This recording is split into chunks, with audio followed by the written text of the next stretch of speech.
Wilhelmina Charlotte Caroline of Brandenburg-Ansbach, commonly known as Caroline of Ansbach, was Queen of Great Britain as the wife of King George II.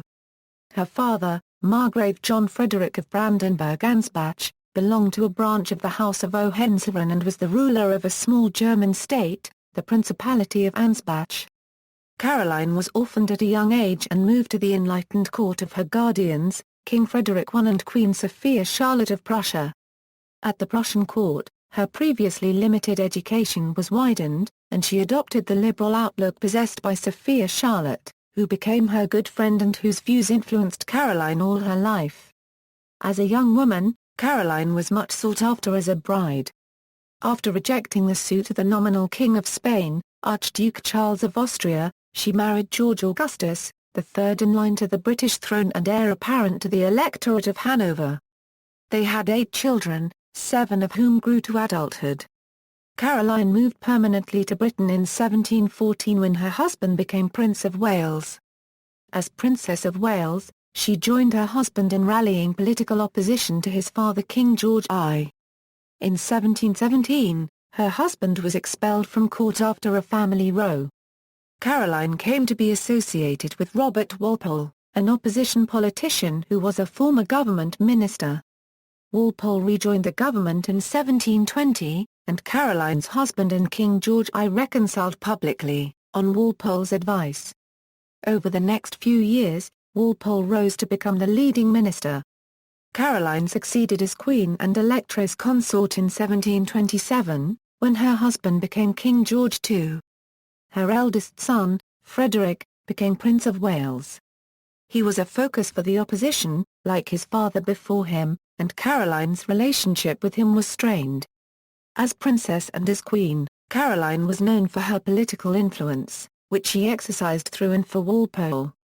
Her tenure included 4 regencies during her husband's stays in Hanover, and she is credited with strengthening the Hanoverian dynasty's place in Britain during a period of political instability.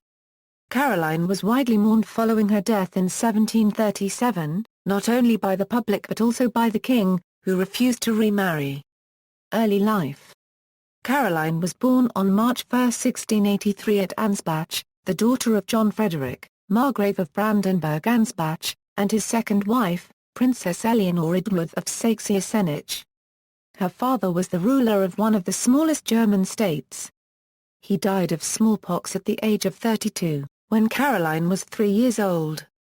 Caroline and her only full sibling, her younger brother Margrave William Frederick, left Ansbach with their mother, who returned to her native Senach.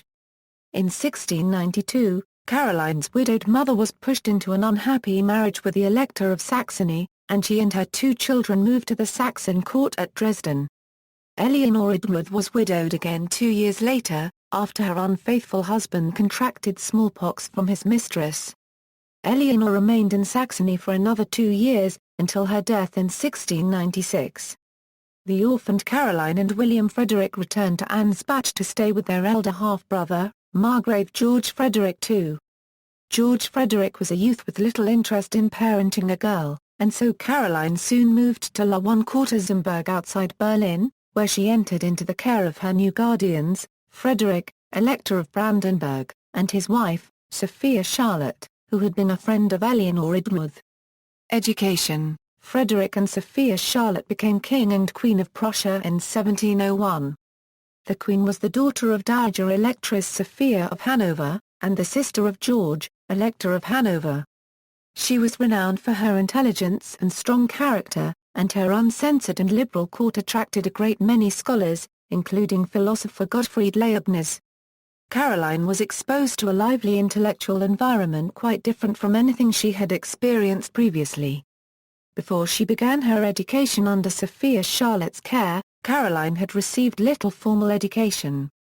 Her handwriting remained poor throughout her life.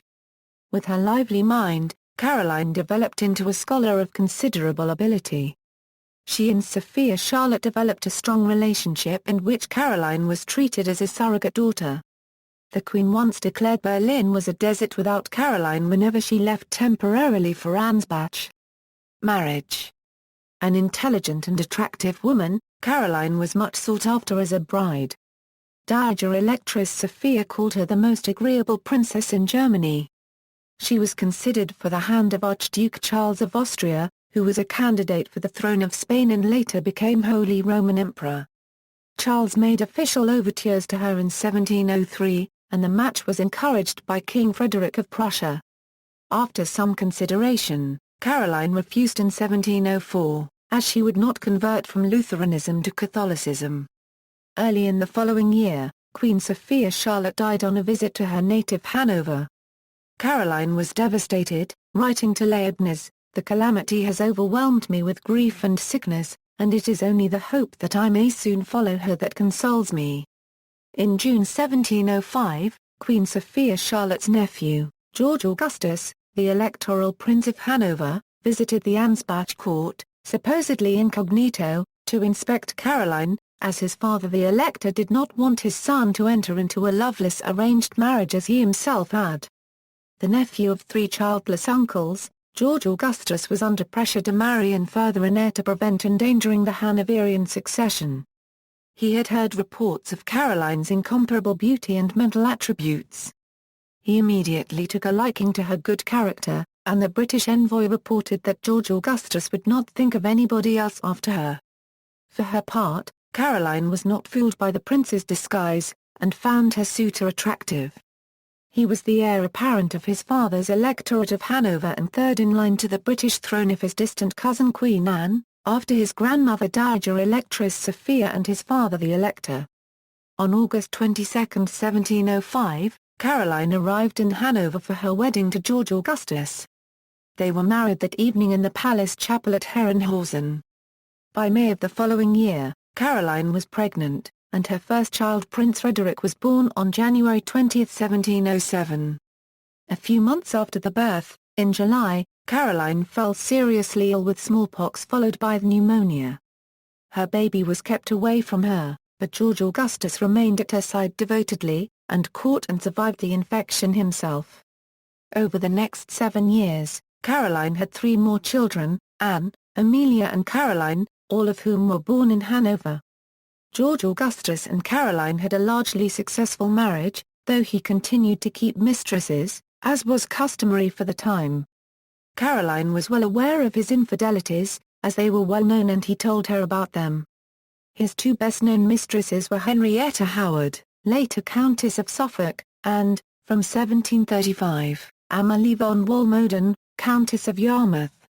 Howard was one of Caroline's women of the bedchamber and became mistress of the robes when her husband inherited a peerage in 1731. She retired in 1734. In contrast with her mother-in-law and husband, Caroline was known for her marital fidelity. She never made any embarrassing scenes nor did she take lovers. She preferred her husband's mistresses to be ladies-in-waiting, as that way she believed she could keep a closer eye on them. The succession of her husband's family to the British throne was still insecure, as Queen Anne's half-brother James Stuart contested the Hanoverian claim, and Queen Anne and Caroline's grandmother-in-law Dowager Electress Sophia had fallen out. Anne refused permission for any of the Hanoverians to visit Britain in her lifetime. Caroline wrote to Leibniz, "I accept the comparison which you draw, though all too flattering, between me and Queen Elizabeth as a good omen." Like Elizabeth, the Electress's rights are denied her by a jealous sister, Queen Anne, and she will never be sure of the English crown until her accession to the throne. In June 1714, Dowager Electress Sophia died in Caroline's arms at the age of 84, and Caroline's father-in-law became heir presumptive to Queen Anne. Just weeks later, Anne died and the Elector of Hanover was proclaimed as her successor, becoming George I of Great Britain. Princess of Wales. George Augustus sailed to England in September 1714, and Caroline and 2 of her daughters followed in October. Her journey across the North Sea from The Hague to Margate was the only sea voyage she took in her life. Their young son, Prince Frederick, remained in Hanover for the rest of George I's reign to be brought up by private tutors. On the accession of George I in 1714, Caroline's husband automatically became Duke of Cornwall and Duke of Rothesay. Shortly afterwards, he was invested as Prince of Wales, whereupon she became Princess of Wales. Caroline was the first woman to receive the title at the same time as her husband received his. She was the first Princess of Wales for over 200 years, the last one being Catherine of Aragon. As George I had repudiated his wife Sophia Dorothea of Celle in 1694 prior to his becoming King of Great Britain, there was no queen consort, and Caroline was the highest-ranking woman in the kingdom. George Augustus and Caroline made a concerted effort to Anglicize by acquiring knowledge of England's language, people, politics and customs. Two separate courts developed with strong contrasts. The old kings had German courtiers and government ministers, while the Wales's court attracted English nobles out of favour with the king, and was considerably more popular with the British people. Political opposition to the king gradually became centred around George Augustus and Caroline. 2 years after their arrival in England, Caroline suffered a stillbirth, which her friend the Countess of Bar-Won-Kortersberg blamed on the incompetence of English doctors, but the following year she had another son, Prince George William. At the baptism in November 1717, her husband fell out with his father over the choice of godparents, leading to the couple's placement under house arrest at St James's Palace prior to their banishment from court. Caroline was originally allowed to stay with their children, but refused as she believed her place was with her husband. She and her husband moved into Leicester House, while their children remained in the care of the king. Caroline fell sick with worry, and fainted during a secret visit to her children made without the king's approval. By January, the king had relented and allowed Caroline unrestricted access. In February, Prince George William fell ill, and the king allowed both George Augustus and Caroline to see him at Kensington Palace without any conditions. When the baby died, a post-mortem was conducted to prove that the cause of death was disease rather than the separation from his mother.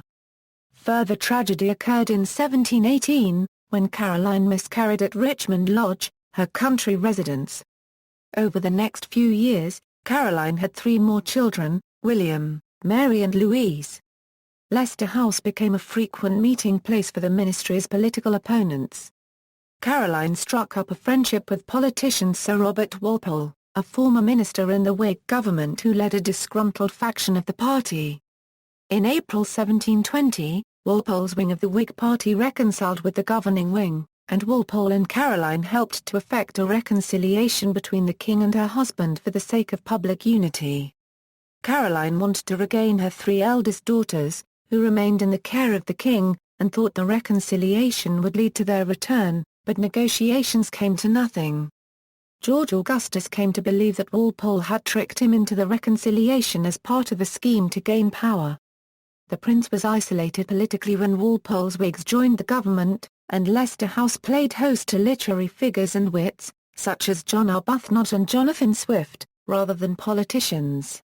Arbuthnot told Swift that Caroline had enjoyed his Gulliver's Travels, particularly the tale of the crown prince who wore 1 high heel and 1 low heel in a country where the king and his party wore low heels, and the opposition wore high ones, a barely veiled reference to the political leanings of the Prince of Wales. Caroline's intellect far outstripped her husband's, and she read avidly. She established an extensive library at St James's Palace. As a young woman, she corresponded with Gottfried Leibniz, the intellectual colossus who was courtier and factotum to the House of Hanover. She later facilitated the Leibniz-Clark correspondence, arguably the most important philosophy of physics discussion of the 18th century. She helped to popularize the practice of variolation, which had been witnessed by Lady Mary Wortley Montagu and Charles Maitland in Constantinople. At the direction of Caroline, 6 condemned prisoners were offered the chance to undergo variolation instead of execution. They all survived, as did 6 orphan children given the same treatment as a further test. Convinced of his medical value, Caroline had her children Amelia, Caroline and Frederick inoculated against smallpox in the same manner. In praising her support for smallpox inoculation, Voltaire wrote of her, "I must say that despite all her titles and crowns, this princess was born to encourage the arts and the well-being of mankind. Even on the throne she is a benevolent philosopher. And she has never lost an opportunity to learn or to manifest her generosity." Queen and Regent.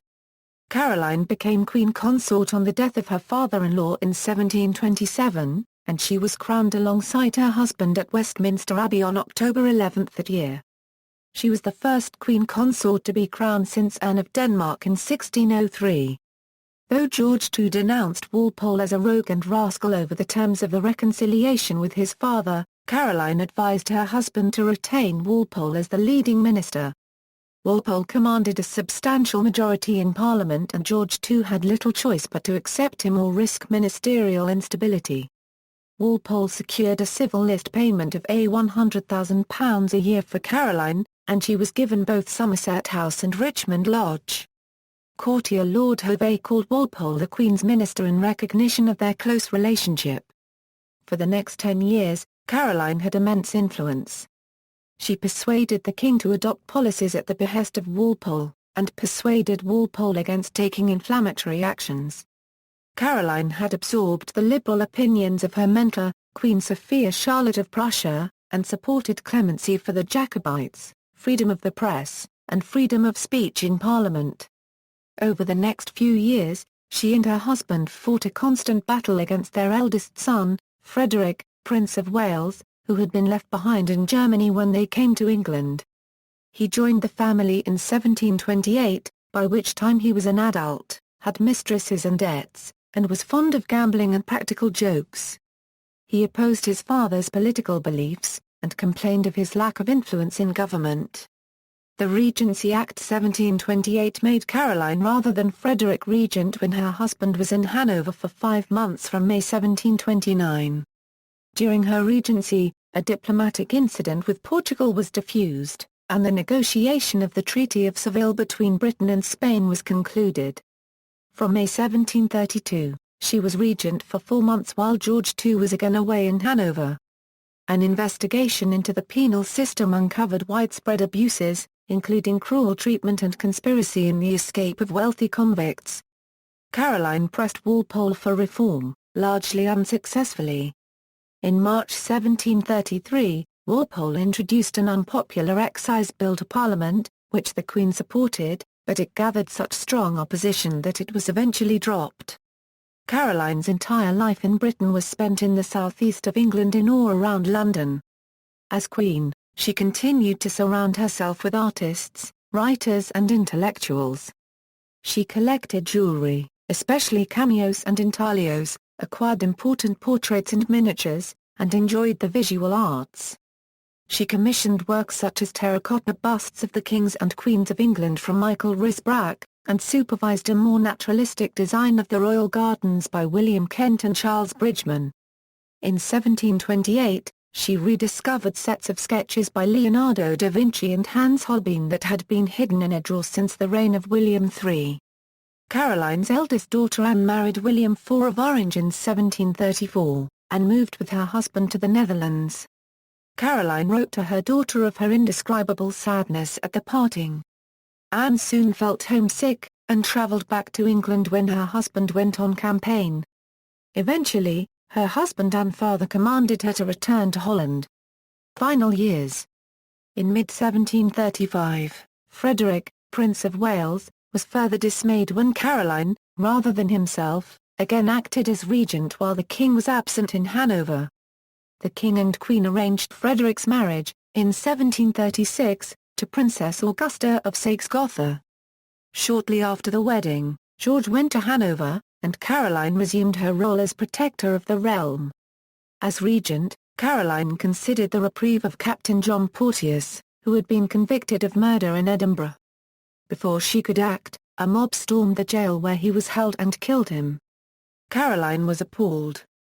The king's absences abroad were leading to unpopularity, and in late 1736 he made plans to return, but his ship was caught in poor weather, and it was rumoured that he had been lost at sea. Caroline was devastated, and disgusted by the insensitivity of her son, who hosted a grand dinner while the gale was blowing. During her regency, the Prince of Wales attempted to start a number of quarrels with his mother, whom he saw as a useful proxy to irritate the king. George eventually returned in January 1737.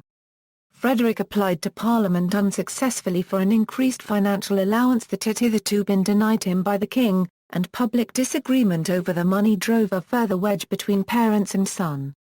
On the advice of Walpole, Frederick's allowance was raised in an attempt to mitigate further conflict, but by less than he had asked.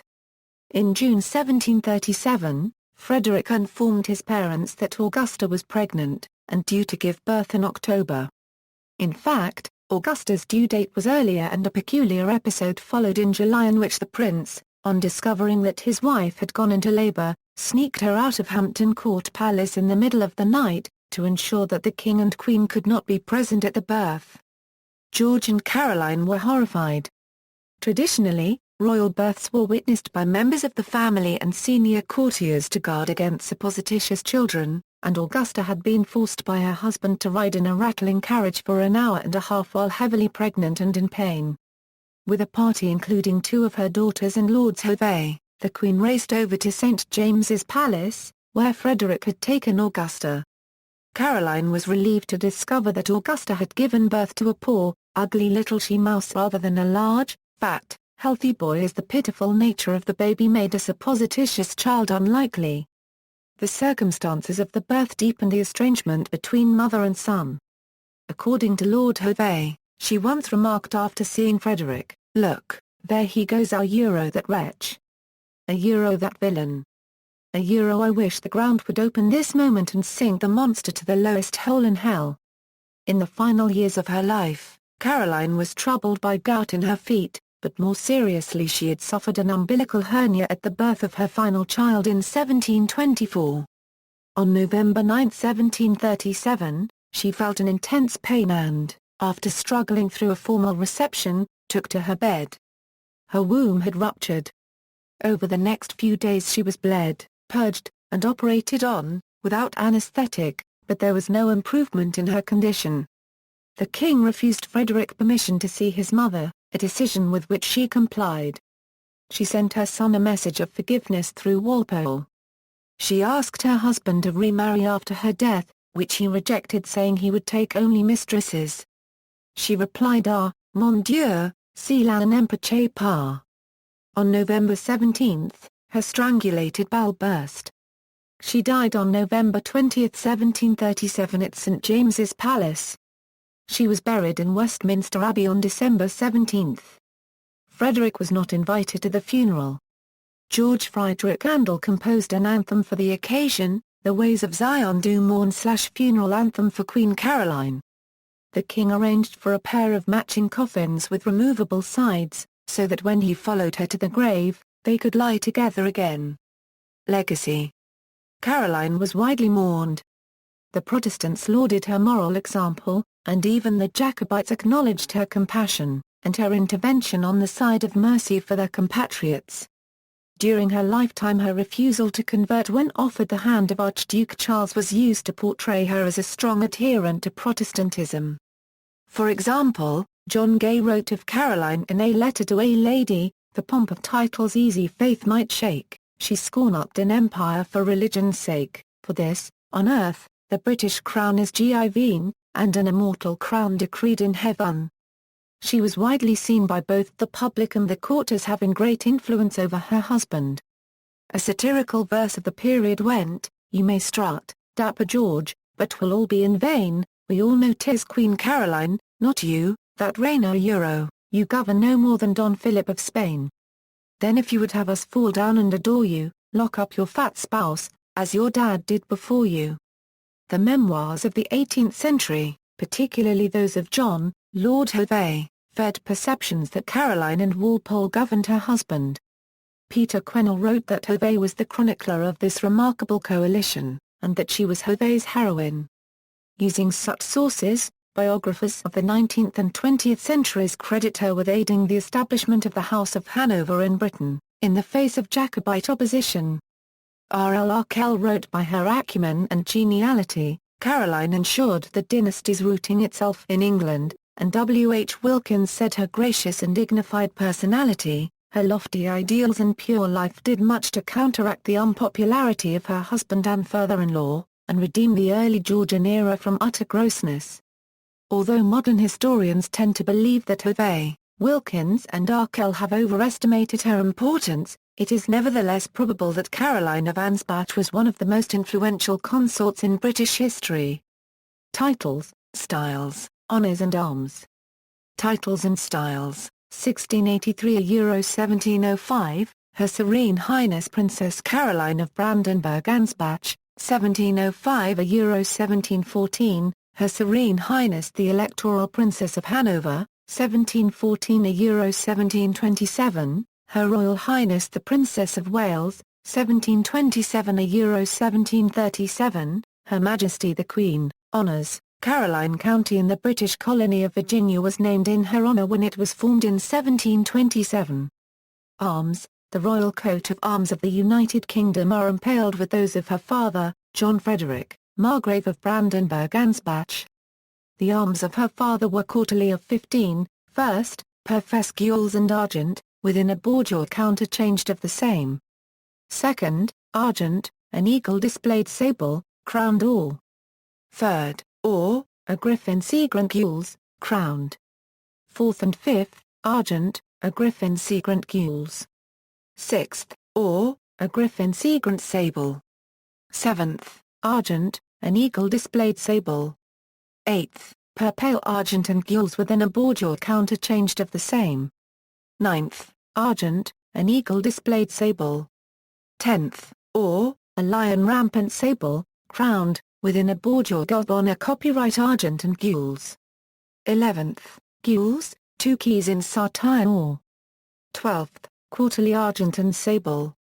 13th, the field gules, a figure argent. 14th, perfes gules and argent. 15th, plain field of gules. Overall and in escutcheon, argent, an eagle displayed gules.